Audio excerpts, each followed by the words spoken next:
اقول حاجه مهمه، معلش انا اسف عشان اطلع فاصل. يعني اخطر حاجه بيراميدز هايل هايل. اخطر حاجه على الزمالك بيراميدز، اللي الزمالك دلوقتي بيشجع بيراميدز في الماتشات. اخطر حاجه انا هقول لك على رقم هتتصدم. انت عارف ان الزمالك عمره ما فقد المركز الثاني 3 سنين؟ يعني صاحب المركز الثاني على طول عمره ما فقده 3 سنين. انت بتقول ايه؟ عمره ما فقده 3 سنين المركز الثاني. في اخر 3 سنين بقى، اخر 3 سنين من موسم 22 23 23 24 24 25 كلهم بيراميدز. انت عارف الفرق في النقاط قد ايه؟ طب هو المركز الثاني يعني استنى بس اكمل لك. لا ما بتكلمش على بطوله. إيه؟ انا بتكلم على خطوره جايه. انت مش واخد بالك. انت ممكن لو مش عارف الحقيقه ديت ومش حاسسها تبقى مشكله كبيره عند الزمالك. الفرق كان بيبقى 23 نقطه، 23 نقطه في موسم، و13 في موسم، و9 في موسم. بيراميدز قدر ان هو يحقق معادله صعبه على المستوى الفني والمستوى الاداري. يعني المستوى الاداري يعني ناس كتير خبطت مش مقتنعه، لكن في النهايه بدا يمشي بشويه خطوات. الخطوات ديت مش حديث الولاده والظرف وانتهى. لا لا لا. كونك ان انت تبقى فارق عن نادي بحجم وقيمه وشعبيه وتاريخ نادي الزمالك بالعدد النقاط ده، دي كارثه. دي كارثه فين؟ مش كارثه للاهلي، كارثه عند الزمالك نفسه. فانت بتتكلم في حاجه قد ينجح الزمالك السنه الجايه ان هو يجيب عدد كبير جدا من اللعيبه او ويعدل الدفع. لكن ده او بيراميدز اسف يعني هيبقى بنى شويه اساس عنده يمشي بيها.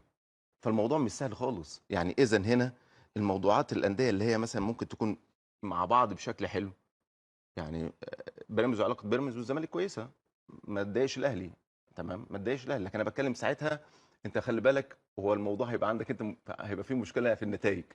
تمام. السلام عليكم.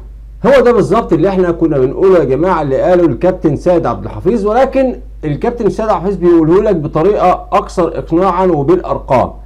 ان نادي الزمالك دلوقتي في تشجيعه لبيراميدز وموقفه الواضح معاه سواء كان على حق او على باطل، هو بياخد من رصيده هو ومن بطولاته ومن تاريخه ومن مركزه ومكانته في الكره المصريه والافريقيه ان كانت له بقيه في الكره الافريقيه. وعايز تصدقني، شوف تصنيف الاتحاد الافريقي هذا العام بعد مباراه بيراميدز وصن داونز، يعني بعد حصول بيراميدز على دوري ابطال افريقيا تاني يوم الاتحاد الافريقي نزل تصنيف الانديه. بيراميدز في المركز السادس والزمالك خارج العشرة في الانديه. عشان تكون بس واخد بالك، الاهلي لازال في المركز الاول في تصنيف الانديه الافريقيه. فعشان كده لما اتكلمت في الفيديو الصباحي قلت لك مش بطوله انت خدتها وبعدين ترجع تناطح النادي الاهلي، لا، انت اللي بتاخده ده بطوله، زي ما في انديه كتير ممكن مع اي وقت تاخد بطوله، مفيش مشكله. يكون الاهلي مستواه متراجع عادي، يعني ما فيش فريق بيكون مستواه قوي على طول. ريال مدريد اتغلب، والسنه دي اخذ باريس سان جيرمان البطوله ولاول مره اخذها، مفيش مشكله عادي. هل ده معناه ان باريس سان جيرمان تاريخه وبطولاته وانجازاته اعلى من الريال مدريد؟ لا طبعا، مش معناها ابدا. اي فريق ممكن ياخد دوري ابطال افريقيا واي فريق ممكن ياخد دوري ابطال اوروبا في غفله من الزمن، لما بتكون الانديه الكبيره مش في مستواها، عادي بتحصل. انا اذكر في مره من المرات ان البرتغال اخذت دوري ابطال اوروبا وبطوله كاس الامم الاوروبيه، وكانت فريق خارج الترشيحات خالص نهائي. عتاوله الكره الاوروبيه طلعوا من الادوار الاولى ودور ال 16 والثمانيه واخذتها البرتغال. البرتغال بعد بطوله الامم الافريقيه الاوروبيه دي باسبوع واحد اتغلبت 4-0 من اسبانيا. يعني مش مقياس خالص نهائي. البطولات شيء، وكون ان انت اخدت بطوله معينه في غفله من الزمن مش معناها ان انت تقدر تستمر وتحافظ وتكون منافس قوي او تكون فريق بحجم وشعبيه وتاريخ النادي الاهلي.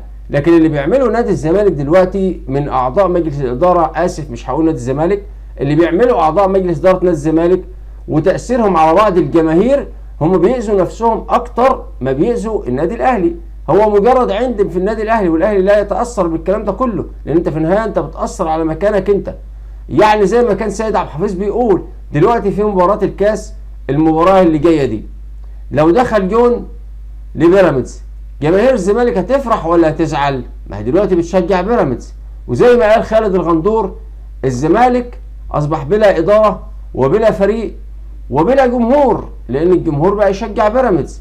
هل وصل الحال بنادي الزمالك الى ذلك؟ هل هم راضيين كمجلس اداره ان يفضلوا ل3 مواسم متتاليه بعيدين عن المركز الثالث؟ الزمالك اللي كان بيقول له لما نقول له المركز المفضل ليك المركز الثاني كانوا بيزعلوا لما نقول له المركز المفضل ليك الثاني. دلوقتي اصبح المركز الثالث المفضل، وما تعرفش بقى بعد كده ايه اللي هيحصل في السنوات القادمه.